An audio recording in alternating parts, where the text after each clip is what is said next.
their family with that car. Yeah, owned by his grandfather, the 340, Ferrari 340, the Vignale Coupe, and on track the historic cars. And yes, we've also got the famous Mercedes-Benz 300 SLR Millimillion, and of course a race won by Stirling Moss. This is Hans Hermann's car that you're out watching right now. He was also in the race, but they had a fuel leak which went right over the drivers, and they had to abandon their efforts while leading. And so Mercedes, it was just produced in 1955, and of course the Mille Miglia was at the time the car at the race to be in and to show off, and it was basically a race around Italy, around the streets of Italy. And it was a 1,000-mile race, and incredibly they did it in what, just over 10 hours?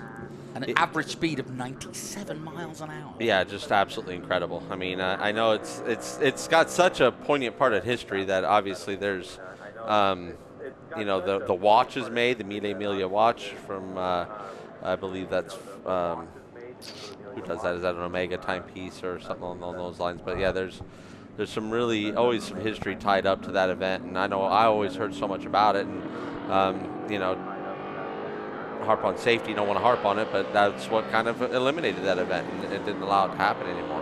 Well, in 1955, this was the dogs, as it were. It had everything, and had also Mercedes hopes behind it. And as you can see, there's the German flag for Hans Hermann and his co-pilot Hermann Egger, excuse me.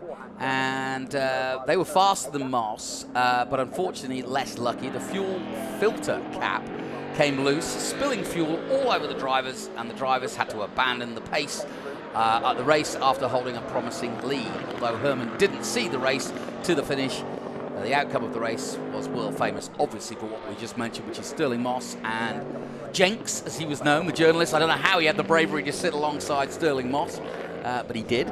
And he had the best part of the story for me was Fangio was in that race as well in a similar car, but he came second, was some 30 minutes behind, because Jenks did something that hadn't been done in that kind of race. He basically turned it into a rally, bringing pace notes on what was his own form of toilet roll, or paper roll, I should say. Right, yeah. And literally too loud to actually talk to Stirling. They had no radio communication, so he would signal to Stirling where and what to do, and Stirling just did what Stirling did best, and that was allowing him to run at that average speed of 97 miles an hour. So can you imagine running open air like this for 1,000 miles over 10 hours non-stop?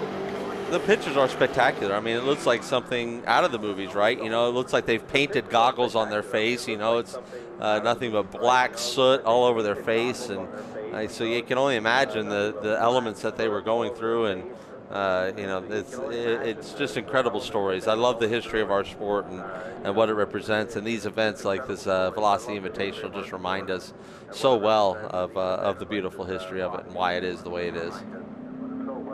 No, it doesn't get any more pretty than that. No, the way the sun is hitting it right now, and this it's a great time to run it too. Yeah. It's almost like that was by design. And Derek Hill admitting he never actually driven this car before, but he's a handy driver. He may be the son of Phil Hill, the Formula One world champion from the United States, but he knows what he's doing. Oh, absolutely. You know, he's hustling the car really well. You can see he's got that same kind of, you know, Stirling Moss hand movements behind the wheel. To see that little correction there. Yeah. You know, a lot of people say that it was Stirling Moss that invented the four-wheel drift, and you know, certainly was the first to speak yeah, of look it. at that. He's working that nicely, beautifully done. But he's being very careful, as he should. It is a priceless piece of equipment. There are very few in the world. And he's pushing it though, look. Definitely 6 miles hustling. an hour through there. Definitely hustling. Right back to throttle, you can hear it.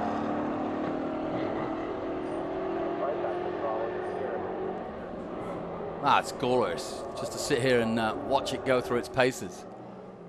On its own. It doesn't need anybody else out there. You don't want to see it race, you just want to watch it. On its own. It doesn't need anybody else out there. You don't want to see it race, you just want to watch it. Panamera going through. There's the number 10. So it's like another Ferrari GTO, is it not? I think so. I believe so. I believe from the three nozzles in the front there makes it look like to me that like that's possibly what that is. Sorry if I am mistaken on that, but I believe that's what that is. Well, it's been a day of so many different cars, and different iterations from Ferrari to Lotus to Lola, Formula One, and we'll have more action from Formula One later. We spoke to Eric Joyner. He'll be out in Group 7 fairly soon, and that's 66 to 77, IMSA GT FIA Group 4. And we're calling that Group 7. And we've also got the historic Trans Am cars. And we haven't seen those yet. I'm looking forward to that, and I'm expecting you to be front and center and enjoy that with me, because I know you will. Yeah, you're going to get some noise. Yeah, there's going to be some noise in that one. That'll wake us up. You bet.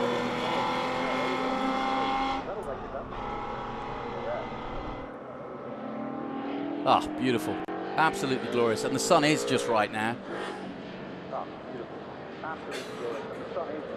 Up the Rahal straight. And down with the shadows now dropping over the corkscrew. Oh, that's nice right there. Really beautiful stuff. Ah, that's a nice shot from the drone, just popping out of the woods. Down through Rainy.